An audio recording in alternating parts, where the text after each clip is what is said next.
Welcome to the video, guys. The BBC are at it again. As most of you will know, there was a Panorama episode recently that was essentially a party political broadcast for the Labour Party, simultaneously attacking the Tories in relation to the coronavirus. Now, there's many things the government has done wrong, but the BBC, trotting on long-standing left-wing activists and Corbynistas to boot, does not help the situation and just makes the BBC look like a bunch of idiots because it's so easily caught out, as it was, by the guys over at Guido Fawkes, who were the first to point out literally the entire show was a Labour Party broadcast attacking the Tory government using so-called doctors who are more like political activists than they are doctors or nurses, with their report headlining, Panorama's PPP investigation was party political broadcast. Last night, John Ashton was once again wheeled out by BBC Panorama to attack the government, with the editors, who can't not know, failing to tell the viewers of his long-standing left-wing, anti-government views and proud half-a-century Labour Party membership. So, a very impartial person the BBC got themselves there. While Ashton took up 1/3 of the show's interviews with British medical professionals, Guido wasn't at all surprised, quickly unearthed the left-wing activism of each and every one of the show's other NHS interviewees. We have Dr. Sonia Adesara, former Labour candidate, featured in Corbyn videos, shared a stage with Jeremy Corbyn, spoke at Corbyn rally, Wikipedia dedicated to her activism. So she is a Corbynista and a proud one at that has even made her own Wikipedia page for it, as I'm sure no one else is going to bother. Nurse Libby Nolan, Unison Union steward, attended Corbyn rallies, said sack Hancock, called for action against the government. So, sounds to me like she could well be part of Corbyn's kinda gentler politics. Dr. Iriol Eno, member of Docs Not Cops, Free Migrant NHS Access, described Tories as privatising, warmongering, immigrant-hating prats, is also anti-Israel, which I'm sure those bullet points there are actually more than her doctor degree. Dr. Asif Munaf, pro-Corbyn, attack new Tory Red Wall voters, is also anti-Tory. Oh, so he's attacked the former Labour voters who couldn't vote for them this time. Oh, so he's attacked the new Tory voters who wouldn't vote for the Labour Party this time, and instead took them down to their most crushing defeat in 85 years. So, we have a very salty prat there, guys. Dr. Abby Mangani, forced to stand down from Wirral CCG, supported Momentum, supportive of Labour, called Minister a pompous fool. So, none of these things are really that terrible, not like we've heard from some of Corbyn's kinda gentler politics followers. But the BBC definitely shouldn't be getting them on there, and if they do, they should get some opposing voices and point out these are Labour activists, not call them doctors or nurses. They may well work in that profession, but let's be honest, they all appear to be professional activists for the Corbynated chicken and his policies. Now, one of the journalists from the same outlet, Tom Harwood, has done a piece in The Telegraph, which headlines, the BBC's unforgivably trot-dominated Panorama shows why we need transparency. To me, it shows why we need to abolish the BBC, and most certainly stop the licence fee, so no one has to pay for this biased nonsense. Research from Guido Fawkes yesterday remarkably revealed that every single doctor interviewed for Panorama had a history of left-wing political activism, as we see. The Labour Party links were so deep that the programme turned into more of a party political broadcast than a piece of serious journalism. Well, it is the BBC. They don't really do serious journalism. They do left-wing propaganda and, as we know, Labour Party propaganda. It even shared the same cast as one, as Panorama's trainee GP and wannabe MP Sonia Adesara genuinely appeared in the Labour Party's 2019 TV adverts. Instead of representing a range of voices, the critiques that certainly exist from the pro-market perspective were simply ignored. Panorama instead favoured highlighting the views of long-standing far-left members of the Labour Party, union organisers and even candidates. Cap it all off, none were flagged up as such to the audience by the BBC, directly breaching the organisation's code of conduct commitment to disclose what the Bede calls contributors' affiliations, which is something they barely ever do, and has been pulled up many times before, yet nothing ever seems to be done about it. The government really needs to clamp down on this, like they said they were actually going to. It doesn't appear to be working, if you ask me. It would have been about as appropriate to have interviewed Tory MP Dr. Luke Evans on NHS sentiment towards the government as it was for Panorama to showcase this cabal of Corbynites, which I'd have to agree with. You might as well have Boris Johnson on there telling you how great the Tory party is and how well they are doing in this situation. It would hold as much weight as bringing on 4 or 5 Labour Party activists to trot this nonsense out. I mean, in all honesty, we should really remember that not many people actually believe the BBC in this day and age, but some still do. People run around saying no one trusts what the media says, so we don't have to worry about it, which is obviously wrong. Yes, we do. The media still influences people, even if it doesn't influence everyone like you and me. Undoubtedly, many NHS workers are concerned. Many of them are also bored from what I've been hearing, especially if you take into account the ones that are dancing around like imbeciles on TikTok. What is less clear is the idea that they heap political blame on the Tories in the same way that Panorama's tiresome troupe of trots tried to. If there genuinely is widespread anti-Tory sentiment in NHS ranks as a result of coronavirus, it should have been easy enough to find someone among the majority of doctors who are not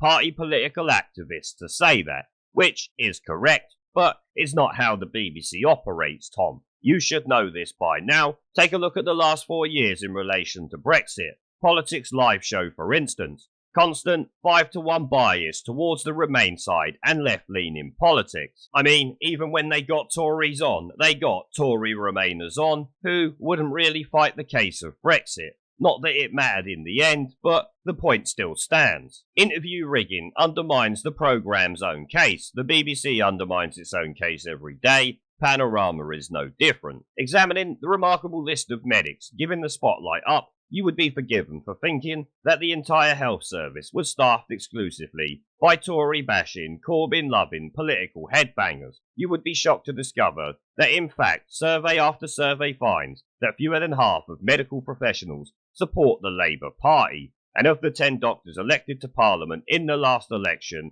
8 were Conservative. This debacle, however, is not the first time a broadcaster has fallen foul of its duty to keep viewers informed. Recently, the BBC interviewed GP Dr. Paul Williams on a Your Questions Answered news broadcast, where he proceeded to attack the government. The catch?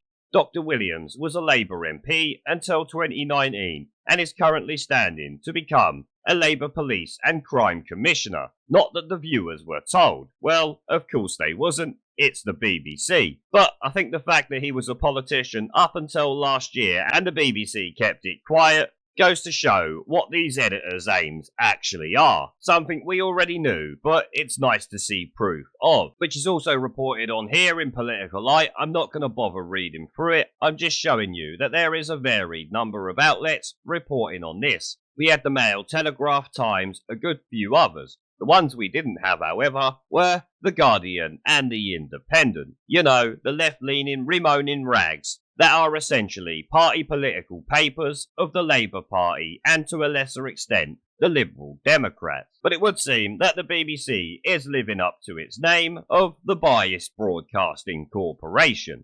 We thought it might end after the election and the people spoke. Apparently not, though. The BBC knows what's best for you, remember guys, and they need to promote these Labour activists as much as possible, because the BBC actually had the temerity to come out and defend their actions. With this article in The Telegraph, BBC defends Panorama show that used Labour activists to criticise lack of PPE. The corporation said it indicated where relevant if contributors had previously criticised the government. But you didn't point out the fact these were all Labour Party activists. They didn't just criticise the government, they actively stood on a stage with the Corbynated chicken and promoted his politics, trying to get the country to vote for him. I would say that is rather relevant, wouldn't you, considering you've got them on there to attack the government. The BBC has defended a Panorama programme which used Labour activists to criticise the government's scandalous PPE provisions to the NHS. the flagship current affairs programme featured doctors and nurses complaining about the inadequate supply of personal protective equipment, but failed to mention their political allegiances. Much like that nurse the other day from, I can't remember what hospital it is, who was screaming and shouting about the hospitals not having PPE when it turned out a couple of days later she had actually been handing it out to activists the day before, completely shitting on her claim that they didn't have enough PPE. And if it doesn't shit on that claim, then it's saying she's giving away PPE that the NHS doesn't have and therefore should be sacked. I mean, to be honest, she's given away PPE to party political activists. In my opinion, she probably should be sacked anyway, given the so-called shortages. Dr. Sonia Adosara spoke of PPE shortages and said there was widespread concern that health workers will die from the COVID-19 virus. The programme did not explain that she is a Labour activist who shared a platform with Jeremy Corbyn, as we know, and in 2018 stood unsuccessfully for selection to represent Labour in Boris Johnson's seat of Uxbridge and South Ruislip. Though she is not just a Labour activist and certainly not just a doctor, she has aspirations to join the Labour Party and become an MP. That, I think, something is relevant information for the public to know, wouldn't you agree? And here we have the doctor who wanted free healthcare for migrants and illegal immigrants. Remember, guys, that's not just for migrants. It's free healthcare for everybody. Here it says, Matt Hancock, the Health Secretary, criticised the Panorama report after it aired on Monday night. He said, I'm not sure they were fair and objective journalistic assessments of the situation, but what we do have is a constant focus on the realities of getting PPE to the front line. He said, the government has been moving heaven and earth to get sufficient PPE to the front line in a mammoth effort. Defending the show, the BBC said Monday night's Panorama was a rigorous, properly sourced investigation into the procurement and supply of PPE. Which, I'm sorry, I have to call bullshit on real quick there. Getting in doctors and nurses is not a rigorous and properly sourced investigation into the procurement and supply of PPE.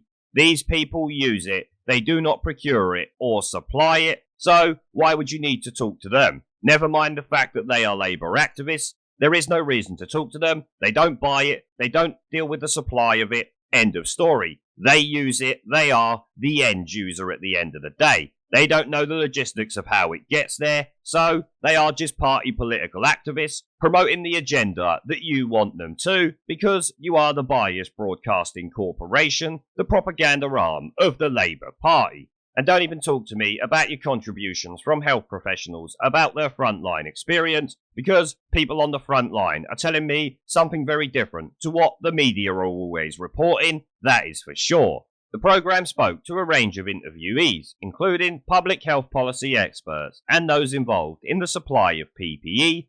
Where it was relevant, we indicated that they had been vocally critical of the government, but didn't bother pointing out they're all Labour members, or that some of them had actually stood for election. Like, come on, the BBC, you are reaching there if you think that there is a worthy excuse. Some of those interviewed are members of a political party and some are not. We believe that if the doctors featured in Panorama feel their lives are at risk due to the lack of proper PPE, it is valid, and indeed in the public's interest, for them to reflect on that experience, regardless of their political views they may or may not hold.